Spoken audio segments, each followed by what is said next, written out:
All right, let's talk about trailing stops. So first I'm going to do a dumb analogy, and then second I'm going to go over how to use trailing stops and how they work, and then we'll go over the risks, and then lastly I will do a demonstration.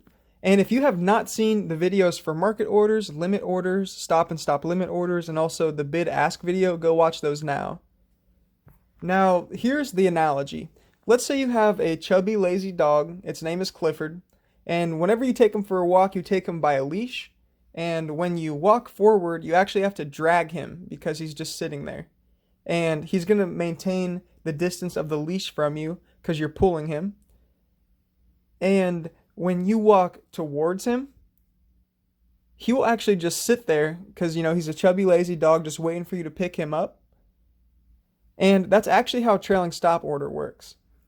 So you have your stop order, and it's connected to the price by a leash.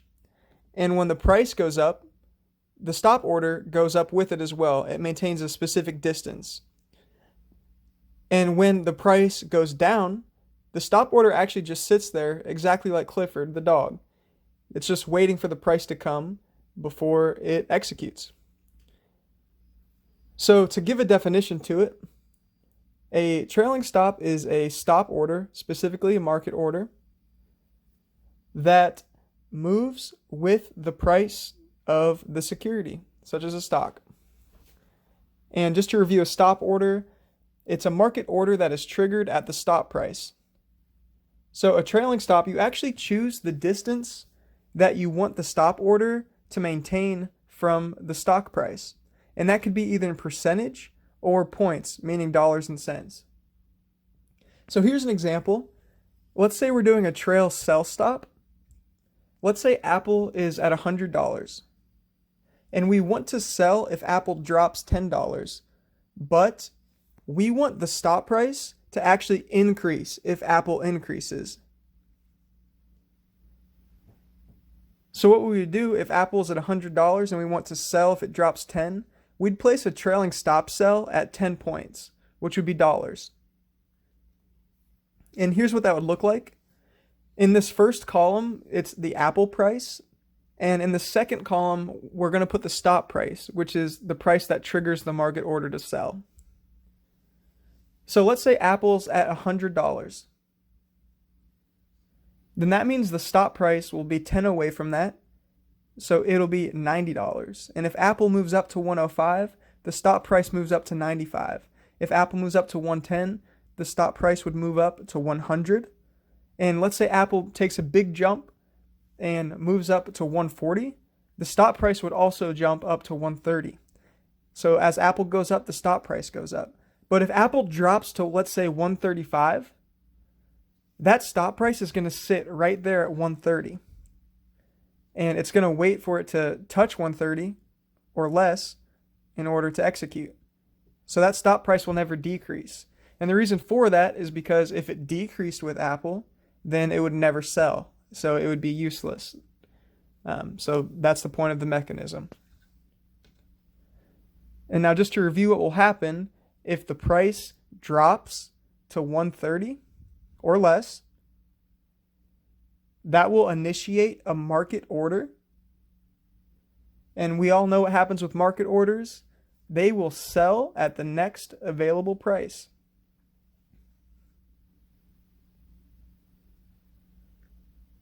All right, now let's do a trailing buy stop example. So this is when we want the stop price to decrease when the price of the security, such as a stock, decreases.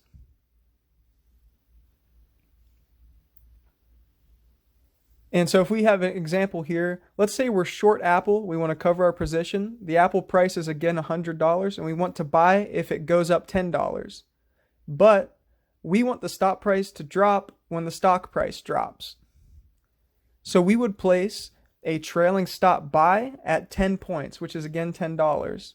And what that looks like, if we use the columns again, it'll be exactly the opposite of selling because we're buying. So we have our Apple column and stop column. Let's say we start Apple at, again, $100. The stop price will be 10 higher at 110 And if it drops to 90, the stop price will drop to 100. And if it drops to 70, the stop price will drop to 80. And if it drops to 40, the stop price will drop to 50. And if it goes up to, let's say, 45, again, the stop price will just stay where it is at 50 in order to execute the stop mechanism. So as the Apple price goes down, the stop price will go down. And if the price of the stock goes up, it'll initiate the market order to buy at the stop price of 50. So why do we use these trailing stop orders? Well, in the same way that we use a stop order to close our position if the price is going in an unfavorable direction, meaning we're maybe losing money on it, the only difference is we're actually trying to squeeze every dollar we can out of the stock. And let me show you what I mean by that. So I'm going to compare a stop order and a trailing stop order with this chart. With a normal stop order, let's say a stop at $100, good till canceled, meaning it lasts 60 days if you're using Schwab's platform. And let's say the market price goes up to $150. We don't care what it was at before. We're just saying if it goes up to $150. Let's say that market price drops. The stop order will execute the market order to sell at $100. So that's a $50 difference. And we could have had maybe some more of that profit if we had canceled our order and placed a new one at a higher level.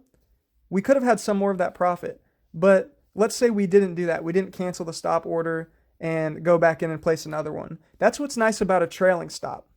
Because what we could do is we could set a trailing stop at maybe 10 points, which is $10, and it'll actually move with the price of the security, so we don't have to cancel and put in a new order. So let's say if the market price goes up to 150 again, and we have this trailing stop, if the price drops to 100, like it did in the other scenario, we actually don't care. Because our trailing stop would move up with it. So it would stay 10 points away and would actually execute the market order around 140. So that's only a $10 difference.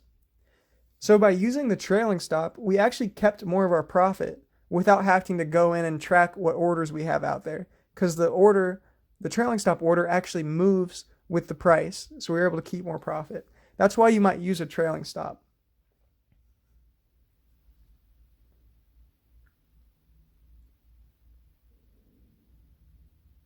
Now here's a correction.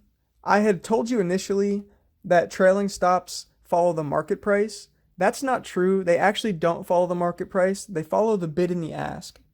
So a trailing buy stop follows the ask, and a trailing sell stop follows the bid. So just keep that in mind when you're placing these orders. And so some of the risks, one, they're only able to trade in the standard market session, which is from 9:30 a.m. to 4 p.m. Eastern time. So if there's a lot of price movement in the extended hours, you could be screwed. And two, in a really volatile market with prices moving a lot, it could initiate your trailing stop if it's not far enough away from the price for a premature execution, which is something you might not want. And three, the market order that's triggered by the stop might execute at a price way different than the stop price. So that's something to think about as well. And now in the stop and stop limit video that I made, really go into detail on all these risks using examples on Street Smart Edge.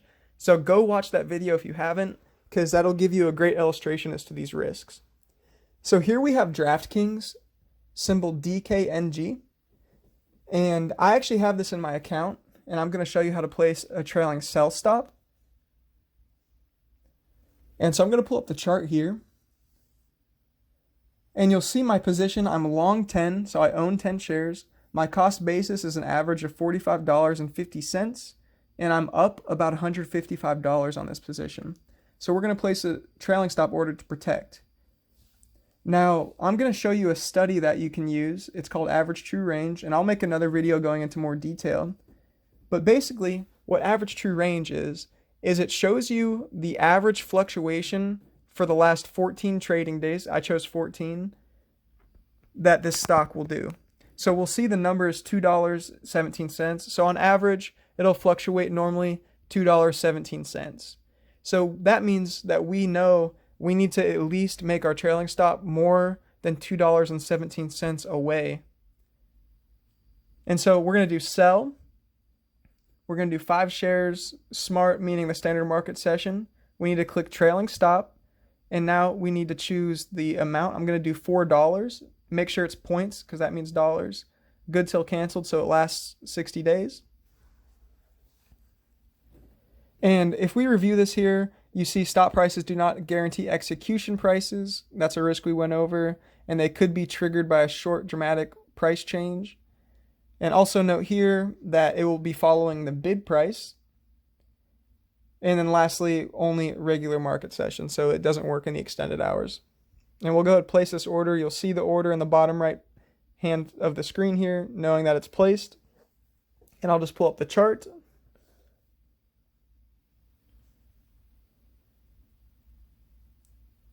And it's not showing my order on the chart, unfortunately, but there's another way to pull that up, your orders. So I'm going to go to Launch Tools, and I'm going to click Account Details. And now you can see the orders here. You'll see it's contingent and open. That means it's waiting for a trigger. And here you'll see that it's 4 points away, the trailing stop to sell. And normally there's a trigger value here, but I think it's showing 0 because the market hasn't opened yet.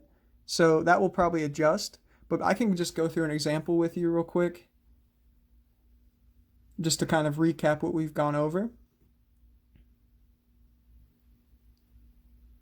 So just to recap, the trailing stop sell at 4 points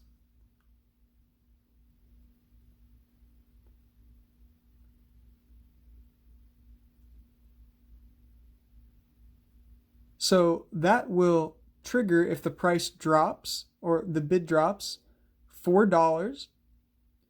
And what it triggers is a market order to sell at the next available price. So if this drops about $4, so that would be from $61 to about $57, that will execute the next order. And now I'm going to show you another example of a trailing stop, except instead of using points, we'll use percentage. And I'm going to show you an example of 10% because that's easy math. So if you look here, you'll see the estimated proceeds are about $274. So let's just do math here. We see the bid is $60.90.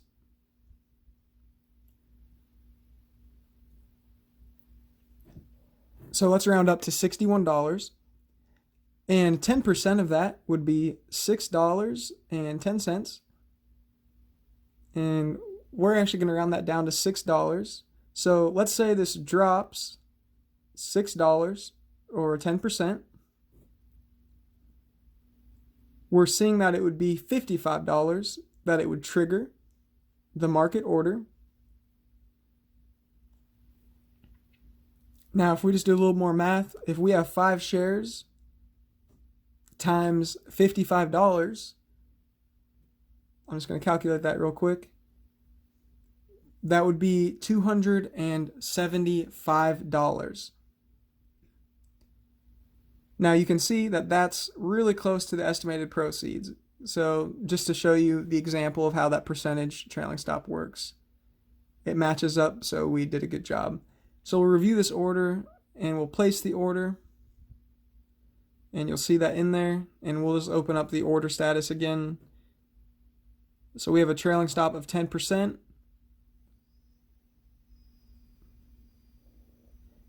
And again, the trigger value is not showing the correct amount, but we did the math there. If the bid drops 10%, then the market order to sell will be triggered, and it will go at the next available price.